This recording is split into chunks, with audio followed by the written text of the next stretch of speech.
नहीं सुरक्षित नहीं महसूस होता। स्कूलों में भी तो कहीं पुलिस नजर नहीं आती, मान लो बच्चों स्कूल। ये बिल्कुल मिलना चाहिए, दिल दलाने वाली घटना है ये, बिल्कुल न्याय मिलना चाहिए। के अंदर बिल्कुल बेकार है, हम तो ये कह रहे हैं। मैंने एक आदमी से पूछा भाई क्या हो गया, बोला ऐसा 17-18 साल की लड़की थी, उसको बुक पढ़ते जाते थे। इतनी रास्ते से जाते हैं तो कोई उनको उठाना ले, इसीलिए डर लगता है। अगर स्कूल से घर आने में लेट होता है तो हमें डर नमस्कार, मैं जून मैसी। इस वक्त हम लोग द्वारका मोड़ पहुंचे हैं। द्वारका मोड़ की जनता से हम लोग जानने के लिए आए हैं क्या उनकी बेटी सुरक्षित है, क्योंकि आज एक दिल दहलाने वाली केस हुआ है। यहाँ पर 17 साल की बच्ची के ऊपर एसिड अटैक हुआ है, जो कि हमारी बच्ची जो हम घर से बाहर भेजने के लिए डरते हैं। जिस देश में माँ दुर्गा को पूजते हैं, काली को पूजते हैं, लेकिन वही देश में एक खुलेआम एक बच्ची के साथ तेजाब डाल दिया जाता है, खुलेआम बच्ची को लहूलुहान कर दिया जाता है। खुलेआम ऐसे लोगों तमाम तरीके के केस आते हैं कि बच्चों के साथ रेप होते हैं, टुकड़ा टुकड़ी कर देते हैं। क्या हम आज अपने बच्चों को, अपनी बेटी को, अपनी बहू को क्या सुरक्षित महसूस करते हैं, वही जानने के लिए हम लोग यहाँ पहुँचे हैं। हम लोग जनता से जानेंगे कि जनता का क्या राय है, कि ऊपर जनता क्या कहते हैं, क्या उनकी बच्चे क्या सुरक्षित है, वही जानेंगे। हम लोग लोगों से बातचीत करते हैं। भैया, आज 17 साल की एक बच्ची के ऊपर एसिड अटैक हुआ है, वो तो आपने सुना होगा। आपकी भी बेटी होंगे, बहू होंगे, तो कैसा लगता है कि आपकी बच्ची आज सुरक्षित है? मैम, आज के टाइम में हमें अपने बच्चों से कोई उम्मीद नहीं है बच्ची सुरक्षित है। आए घर पे आएगी कि नहीं आएगी, हमें डर लगे रहते हैं। हाँ, 24 घंटे डर लगा रहता है। क्यों ऐसा क्यों भैया? ऐसा नहीं लगता कि जो व्यवस्था है, व्यवस्था में कहीं ना कहीं सवाल है? हाँ, व्यवस्था बिल्कुल दिल्ली के अंदर बिल्कुल बेकार है, हम तो ये कह रहे हैं। अच्छा, हाँ जी। सर, दिल्ली हो चाहे यूपी हो, कहीं पर भी हमारी बच्ची सुरक्षित नहीं है। हमारी बच्ची के साथ बलात्कार होते हैं, हमारी बच्चों के ऊपर तेजाब डाल देते हैं, तो माँ बाप क्या करे, किससे उम्मीद करे कि हमारे बच्चे सुरक्षित हो? ये तो केजरीवाल से विनती कर सकते हैं हम तो, और क्या किससे कर सकते हैं, और तो कोई करेगा नहीं, क्योंकि यही कर सकता है। दिल्ली में तो यही है। केजरीवाल ने कह रहे जगह जगह पे सीसीटीवी कैमरा लगा है, लेकिन जो दिल्ली का जो पुलिस है, ये केंद्र सरकार के अंडर में आते हैं। मैम, सीसीटीवी कैमरे हर जगह मेन जगह पे है, हर जगह नहीं है। मेन जगह पे, गलियों में कोई कांड हो जाता है, वहाँ सीसीटीवी कैमरे कहाँ पे होंगे? है ही नहीं कहीं। बताओ, और कुछ व्यवस्था होना चाहिए, सिर्फ सीसीटीवी कैमरा ही इनफ है क्या भैया? बहुत है सीसीटीवी कैमरा, उसके सिवा भी और भी कुछ हो। पुलिस की व्यवस्था भी की जाए, जरूर थोड़ी है, कैमरे से ही सारे काम होते हैं। तो मनोबल बढ़ेंगे ना भैया, क्या कहेंगे आप? बिल्कुल मनोबल बिल्कुल बढ़ेंगे। उनको देखो, केंद्र सरकार को भी सहयोग देना चाहिए और नीचे को भी सहयोग देना चाहिए, दोनों को ध्यान देना चाहिए। आज के दिन सुरक्षित नहीं है, मिलना चाहिए, बिल्कुल मिलना चाहिए। दिल दलाने वाली घटना है ये, बिल्कुल न्याय मिलना चाहिए। आप लोगों के भी बच्चे होंगे भैया? हाँ, 4 लड़कियाँ हैं। 4 बेटियां हैं। 4 बेटी का बाप है आप अपनी बच्ची को लेकर सुरक्षित महसूस करते हैं? नहीं सुरक्षित नहीं महसूस होता। स्कूलों में भी तो कहीं पुलिस नजर नहीं आती, मान लो बच्चों स्कूल जा रहे हैं, मान लो कोई पकड़ ले गया, कुछ हो गया जो है, वहाँ कहीं पुलिस नजर हो, कम से कम स्कूल के गेट पे कहीं पुलिस होनी चाहिए ना, बच्चे आते जाने रहते हैं। हाँ जी, स्कूल जा रहे हैं, लेकिन वहाँ पुलिस होना चाहिए, लेकिन कहीं पुलिस नजर नहीं आती। चाहे मिडिल क्लास में हो, चाहे प्राइमरी क्लास में है, यहाँ पुलिस नक्कड़ पे खड़े होना चाहिए इनको सबको, लेकिन वहाँ नहीं होते। 100 मीटर 200 मीटर दूर पे ही पुलिस होती है, क्योंकि वहाँ होना चाहिए, इस गेट के पास में दाएं बाएं होना चाहिए पुलिस जाने, लेकिन कोई अपने आता। हम तो अपनी लड़कियों को ले जाते हैं और छोड़ के और साथ में ले भी आते हैं घर से। लेकिन डर लगे रहते हैं, डर लगा रहता है, कल क्या हो जाए, कुछ कब तक माँ बाप ऐसे अपने बच्चों को गले से छुपका के रहे? कहीं ना कहीं तो निकलना तो पड़ेगा ही ना। निकलना तो पड़ेगा, क्या करें, मजबूरी होती है और क्या। सीने से लगा के हम अपने बच्चों को बड़ा करते हैं और उसके बाद ऐसे दरिंदे आते हैं और तेजाब डाल के चले जाते हैं। ये तो प्रशासन को देखना चाहिए ना, पुलिस को जो है। तो क्या व्यवस्था होना चाहिए भैया? तो पुलिस प्रोटेक्शन या पुलिस वाले अपना सुरक्षा ये देखे ना, जो हर जगह पुलिस वाले कहीं सुनवाई नहीं कुछ करते। कोई सुनवाई नहीं है, कहाँ सुनवाई है? कहीं देनी चाहिए उनको, अपराधियों को, ताकि आगे दूसरों को भी। एसिड का तो भैया, एसिड जो है उसका तो, उसके ऊपर तो बैन थे ना। बैन तो था मैम, लेकिन फिर ये कहाँ से आ गया? ये अब बैन है तो आ कहाँ से गया? इंक्वायरी बिल्कुल करनी चाहिए, या उसके खिलाफ एक्शन लेना चाहिए। भाई कहाँ से आया है उसको पता लगना चाहिए, पता लगे तो उस पर कार्रवाई होनी चाहिए। ऐसे केस, ऐसे बातें सुन के भैया कैसा लगता है आप लोगों को? मैम, हमारा तो घबराहट सी होती है, हमारे बच्चे कैसे सुरक्षित रहेंगे?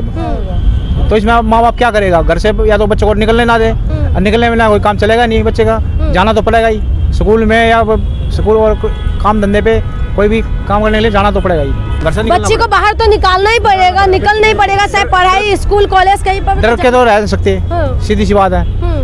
आए दिन हादसे होते रहते हैं, कभी कहीं, लेकिन कानून व्यवस्था बिल्कुल बेकार है हमारी दिल्ली की, सीधी सी बात।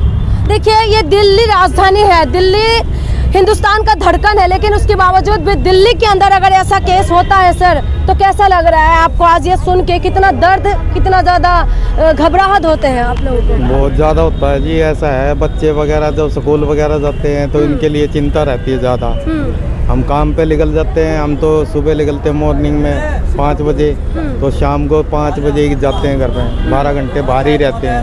और घर पता चलता है कि भाई बच्चे आए हैं नहीं आए। पहले तो बच्चों की चिंता रहती है, बच्चे जैसे अब स्कूल से आते हैं पहले उनके तसल्ली होती है जी। पूछना पड़ता पड़ोसियों से, बच्चे हमारे आए हैं नहीं आए हैं, फ़ोन पे पूछते रहते हैं भाई। हाँ जी, कि भाई 2:30 बज गए हैं, हमारे बच्चे आए नहीं आए। तो जब पड़ोसी बताते हैं कि भाई आ चुके हैं आपके बच्चे, तो फिर भी चिंता तो रहती है जी। देखो हम तो ये कहते हैं कि भाई सुरक्षा चाहिए, हर एक को चाहिए इंसान को। अब जैसे हम वर्कर हैं, करने वाले हैं, अब ड्यूटी पे निकल जाते हैं, हमें तो ये पता नहीं होता कि बाहर क्या हो रहा है क्या नहीं हो रहा है। हम तो एक जगह लगे रहते हैं, तो वहाँ जाने के बाद, छुट्टी होने के बाद तो ये होता है कि भाई बच्चे फारिग आपके आ चुके हैं घर पे। जब हमें आपकी बेटी जब स्कूल जाते हैं तो स्कूल से जब तक घर ना पहुंचे तब तक डर लगा रहता है जी। देखिए ये डर है भैया, आपकी भी बेटी होंगे, आज सुना है बच्ची के ऊपर अटैक की मामला, तो घबराहट होता है बच्चों को लेकर? मैडम सुनो, वो है कि मेरे बच्चे हैं लड़के, बच्ची भी हैं, हम सारे का काम करते हैं, ठीक है। लेकिन फिक्र सबको होता है, लड़का हो या लड़की हो, सबकी दिक्कत होती है। इतना घर बच्चा नहीं पहुंचेगा तो दिक्कत रहेगी, इससे हाँ जी डर लगे रहेगा। क्योंकि सरकार भी है, क्योंकि हम कमा रहे तो खाएंगे, नहीं तो हम आज खाली आराम से बैठे, कोई देगा नहीं खाने को हमें। नहीं, वो तो काम करना एक अलग बात है, लेकिन हमारी जो बच्ची है अगर वो सुरक्षित नहीं है, अगर वो बच्ची सुरक्षित नहीं है, अगर हम अपने बच्ची को जब स्कूल भेजते हैं, कॉलेज भेजते हैं, उसके बाद भी अगर हमारे बच्चे सुरक्षित घर नहीं पहुंचते तो कितना कुछ घबराहट होता है, कितना कुछ डर लगता है। एक मिनट, आज आपने सुना है 17 साल की बच्ची के ऊपर एसिड अटैक हुए हैं? हाँ, हमारे कॉलोनी में हुआ था, लेकिन सुना है, सिर्फ देखा नहीं है। लेकिन सुनने की बात, ऐसी केस सुनने की बात कैसा लगता है? कितना ज्यादा अच्छा नहीं, अच्छा तो खैर किसी को भी नहीं लगता, बेटी होता है बस। खुलेआम ऐसे बच्ची के साथ हो जाते हैं। अभी हम आ रहे थे तो देखा है तो लड़की को मतलब बातचीत चल रहा था, हम तो कैमरा उड़ रहे थे मीडिया वाले, तो मैंने एक आदमी से पूछा भाई क्या हो गया, बोला ऐसे 17-18 साल की लड़की थी, उसको बुक पढ़ते जाते थे, ये तो नहीं सुना है। तो हमारी बच्चों की सुरक्षित के लिए कभी बच्चों के साथ रेप हो जाते हैं, कभी बच्चों के साथ एसिड डाल देते हैं, ऐसे मामले को कैसे सुलझा जाए सर? क्या होना चाहिए? आदमी के अंदर इंसानियत नाम का चीज रह नहीं है, बात समझिए। पहले नंबर की ये जो अब बोलने से तो बहुत लंबा चौड़ा बात है, मोबाइल हो गया, टीवी हो गया, ये जो देखते हैं सब टीवियों पर, मोबाइलों पर जो है ना, ये सभी बने बिगाड़ रहा है जनरेशन को, यंग जनरेशन को बिगाड़ने में मोबाइल का बने बहुत बड़ा योगदान है। लेकिन एसिड आज के डेट में 10 साल के बच्चे के हाथ में गार्जियन देता है स्क्रीन टच मोबाइल, उसका मायने नहीं देखता कि उसके अंदर क्या चीज़ है, वो बच्चा बिगड़ेगा नहीं तो बनेगा, कुछ सोच के देखिए। लेकिन सर ये एसिड अटैक, अभी देखिए बच्ची का तो पहले भी एक मूवी भी आए थे इसके ऊपर छपाक करके, कि एसिड अटैक के बाद कितना ज़्यादा स्ट्रगल हो जाता है बच्ची का। तो 17 साल की छोटी सी बच्ची है, और तो सोचा भी नहीं था, लड़की को हम पता भी नहीं, मैंने किसका लड़की था, पढ़ने वाली थी, कि उसका क्या कारण था, किस लिए ऐसा हुआ है। तो कारण कोई सा भी हो, लेकिन क्या एसिड अटैक गलत बात है। क्या महिलाओं के सुरक्षित महसूस करते हैं? नहीं होता है, इसमें तो खतरा है, बल्कि और खतरा है उसके अंदर, तो सपोर्ट मिलनी चाहिए, सरकार की तरफ से भी मिलनी चाहिए, हर इंसान को बोलना चाहिए, आवाज़ उठानी चाहिए हर किसी को, जो उस बच्ची के साथ हुआ कभी किसी के साथ ना हो। अच्छा, ऐसा होना चाहिए। ठीक है। अच्छा मैडम, आपकी भी बच्ची है छोटी सी, आज आपको पता है कि छोटी सी बच्ची के ऊपर एसिड अटैक हुआ है? नहीं मैम, कहाँ पे हुआ? I don't know. एक 17 साल की बच्ची के ऊपर एसिड अटैक हुआ है, लेकिन ऐसे केस सुन के हम अपने बच्चों को, हम महिला सुरक्षा के ऊपर कितना बहुत फील क्या होना चाहिए? जरूर होना चाहिए, बहुत होना चाहिए।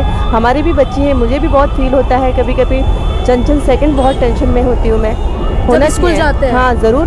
क्यों इतना घबराहट होता है? क्या हमारी सुरक्षा व्यवस्था कैसा है? सुरक्षा व्यवस्था अभी होना चाहिए यार, बहुत हर जगह पे क्राइम हो रहा है, कुछ नहीं। कभी बच्चों के साथ रेप हो जाते हैं, कई बच्चों को जला देते हैं, कई बच्चों के टेंशन की तो बात है मैम, पर क्या कर सकते हैं, हमें भी ध्यान रखना है, ये सारी बातें हमें भी थोड़ा सा होना चाहिए। समाज में सरकार को, प्रशासन को कुछ स्टेप नहीं लेना चाहिए? जरूर लेना चाहिए। एसिड बेचने में बैंड है। जरूर जरूर होना चाहिए। कोई भी सुरक्षा नहीं है। भाई आप लोगों का भी बहन होंगे, क्या बहनों को सुरक्षा को किस नज़र से देख रहे हैं आप लोग? सुरक्षित है आपकी बहन? हाँ सुरक्षित है दीदी। सुरक्षित है, लेकिन जैसे खुलेआम एसिड अटैक हो जाते हैं, खुलेआम बच्चे के साथ रेप हो जाते हैं, उसको किस नज़र से देख रहे हैं भाई? नहीं गलत है दीदी, नहीं देखना चाहिए, गलत मेरे ख्याल से तो। आज एक 17 साल की बच्ची के ऊपर एसिड अटैक हुआ है। ये बड़ी डरावना केस है जो दिल को दहल जाते हैं, इंसानियत को शर्मसार कर देते हैं। लेकिन सबसे बड़ी बात यही है कि इतना जो अपराधी है उनके अंदर साहस आखिर में आते कहाँ से है? खुलेआम एक बच्ची स्कूल जाते हैं और आते हैं सीधा एसिड डाल के चले जाते हैं, जबकि एसिड हमारी यहाँ पर बैंड है, उसके बावजूद भी आखिर में खुलेआम एसिड कौन बेच रहे हैं, जिसकी वजह से उस बच्ची के ऊपर खुलेआम लोग आके एसिड डाल के चले जाते हैं, फिर प्लानिंग के द्वारा उस बच्ची के ऊपर एसिड डालते हैं। तो सवाल यही है कि एसिड आखिर में बेच कौन रहा है? बैंड होने के बाद भी एसिड कहाँ मिल रहे हैं? तो ये तो इंक्वायरी का विषय है। लेकिन आप समझ सकते हैं एक छोटी सी बच्ची जो 17 साल की बच्ची है, वो आपकी भी हो सकते हैं और हमारी भी हो सकते हैं। बाहर निकलते हैं कि हमारी बहू बेटियां सुरक्षित नहीं है। सरकार कहते हैं बेटी बचाओ बेटी पढ़ाओ, तमाम तरीके की नाराबाजी तो करते रहते हैं, लेकिन हमारी बच्ची आज सुरक्षित नहीं है। हमारे बच्चे खुलेआम अगर जाने के लिए डरते हैं, अगर रास्ते से जाते हैं तो कोई उनको उठा ना ले, इसीलिए डर लगते हैं। अगर स्कूल से घर आने में लेट होता है तो हमें डर लगता है कि हमारे बच्चे अभी तक स्कूल से घर क्यों नहीं पहुंचे। अगर ऑफिस जाते हैं तो जब तक ऑफिस से घर ना पहुंचे तब तक हमारे डर लगे रहते हैं, माँ डरते रहते हैं, बाप डरते रहते हैं। ऐसा डर के माहौल में हम लोगों को जीना पड़ता है। आखिर में कब तक सरकार ऐसे सुन होके सुनते रहेंगे?